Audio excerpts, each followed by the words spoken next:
Hi everyone, welcome back. Today's Synastry by multiple requests is between Katy Perry and Justin Trudeau. Now, they've been prancing all over the place, acting like two love-struck children. So I'm going to get into this and tell you exactly what I found. There's chemistry, yes, but it's dipped in illusion, wrapped in karmic threads and sweetened with just enough fantasy to feel like love. Her Ceres conjuncts his part of fortune, so she brings this soft, unconditional kind of love. Ceres is nurturing, and he feels safe around her. And since his part of fortune falls in her 7th house of relationships, she feels like he belongs there, like he fits into her relationship blueprint. Her Agapanor conjuncts his descendant and Pholus.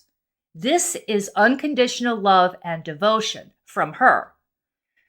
She enters his life with mythic timing to deliver beauty through wreckage and lead him into his next chapter. But Pholus doesn't just nudge, it explodes whatever it touches. So she arrives and suddenly it's a rush of emotion, bonding, and chaos and vulnerability. Fast, overwhelming, and it doesn't stop there because her Medusa also conjuncts his descendant, and that's the kind of connection that doesn't play nice. She mesmerizes him, pulls him straight into her web. Medusa lured men to her, and then she turned them into stone. It's attraction laced with danger, and he's got Medusa on his descendant natally.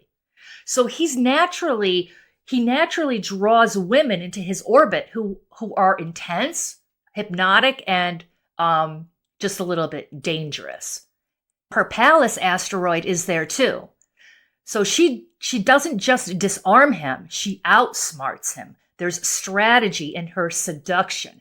She sees his weak spots, maps the pattern, and plays it like chess. So this isn't just magnetism, this is beauty with brains.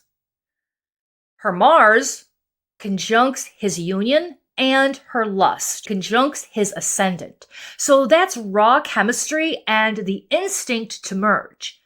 She ignites his longing to be one with her, and it's a fusion vibe. The sex is not casual here. It feels like sealing the bond through passion. And there's a sense that desire itself becomes the glue in the relationship. But it won't be glue.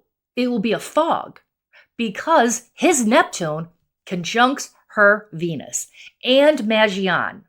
So here we have this huge, romantic, idealized version of how perfect it's not really going to be. Because Neptune clouds your judgment.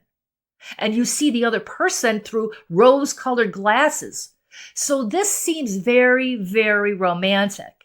It's intoxicating, but not rooted in reality. They're both under a spell due to the Magian asteroid. And this has the energy of being convinced that something is real when it isn't. The magician who waves the magic wand and you are bewitched. Now, her Neptune conjuncts his sun. And this is important because her Neptune is at 29 degrees, Sagittarius, the anaretic degree. So it's desperate to express itself before the curtain falls on that sign. It's the final gasp, the swan song, the last illusion. And in Sagittarius, that illusion is built on faith, fantasy, projection, and storytelling, and it's dialed all the way up. Now add that to his sun at 3 degrees Capricorn. It's a whitish conjunction at 4 degrees, and it's out of sign. But it still hits, especially since Neptune, it's on his personal luminary, the sun. So what does this mean? She projects a dream onto him, the free spirit with larger than life romantic energies, he becomes the screen for her final Neptune in Sagittarius illusion. Her big, beautiful, delusional myth about what he represents. So she might see him as the one until the veil lifts. And in this synastry, where everything's already drenched in illusion and spell work and glamour and the karmic pull, that 29-degree Neptune is the final enchantment before the lights go out. There's big time illusion here. His Antinous conjuncts her sun and Pluto. With Antinous, there's often a bisexual undertone, a hidden one, because it overlays into her 12th house of secrets, and his Lilith is overlaying into her 12th house as well. So this is sugar in the tank alert. I don't know if there's rumors about that, but does he swing both ways? And if you know, please let me know in the comments if there's rumors about that. And speaking of sugar, her candy asteroid is conjunct her own moon. That means emotionally, she's already wired to crave sweetness. She wants that rush of emotional sugar.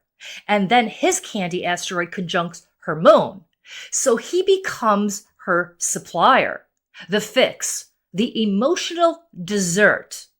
It's not really love. It's emotional craving disguised as connection, especially with the Neptune involved here and Magian. Now, they don't really line up emotionally because his moon inconjuncts her moon. This is misfire territory. One of them speaks in pop lyrics and the other is wired for classical. They feel off frequency. Inconjunct is like trying to hug someone underwater. You can, but it's weird and it takes effort. One might crave space while the other craves closeness. And one opens up through talking and the other through silence. So there's this nagging feeling going on when you know the energy is there and you can't see it or explain it. It's like trying to put a square peg into a round hole.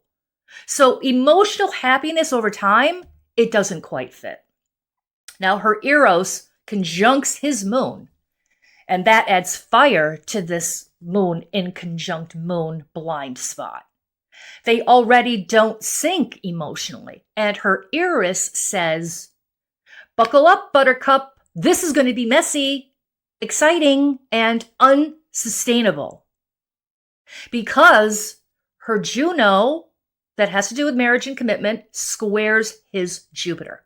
And that throws a wrench into the forever fantasy that Neptune Venus is trying to sell. So it's over-promising energy. It starts big, loud, and optimistic, but it doesn't always deliver. One wants to expand, explore, and keep options open, while the other's looking for sacred vows and shared vision due to Jupiter and Juno. It's like they're having the same conversation, but they're picturing it completely different, with completely different futures. And since his Jupiter is in Sagittarius, he's got big dreams, big beliefs, and he's running full speed into the next possibility.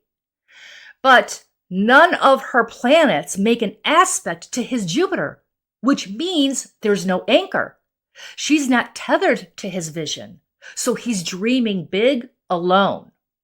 And with his Juno squaring her Mars, all you've got now, you've got passionate frustration, desire, knotted with tension, and it's that dynamic where sex and power blur with questions of timing and commitment, if there's going to be a commitment. It's like they're in different time zones. They're craving the same thing, but never at the same moment. Now, her South Node and part of Fortune conjuncts his IC. So she feels like home to him. There's an instant familiarity, like they've known each other forever, but it's not real comfort. It's karmic. And she's tied to something from his past, and it pulls on his emotional foundation. And with the finale asteroid there, she isn't here to build a home. She's here to close it out with a karmic contract. Now, her Grim asteroid conjuncts his south node. So that's not just karmic, it's straight out of Grimm's fairy tale. She's a walking cautionary tale from his past life. Now, she shows up again. Familiar, in a dangerous sort of captivating way, tying back to her Medusa on his descendant. Now, he remembers this. He remembers her not as the one who got away, but as the one who ended the story, which ties back to her finale asteroid on his IC. It all ties in together. This isn't happily ever after. This is a karmic rerun. And this time it comes with consequences. If this were a real novel or a fairy tale, Grimm's fairy tale, she's the plot twist that takes him down a road he's walked before. And probably he shouldn't be walking it again. Now, his narcissist and Sappho conjuncts her south node. He's pulling up old patterns in her life. It's like he's tapping into scripts she's already run before. So she's familiar with this energy.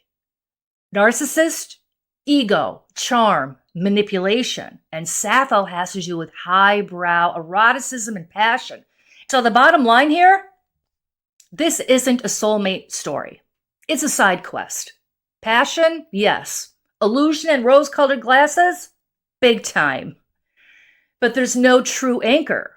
His love asteroids don't touch her personal planets or her north node or angles. The connection is karmic, seductive, short-term. It's like a fever dream, not a forever plan.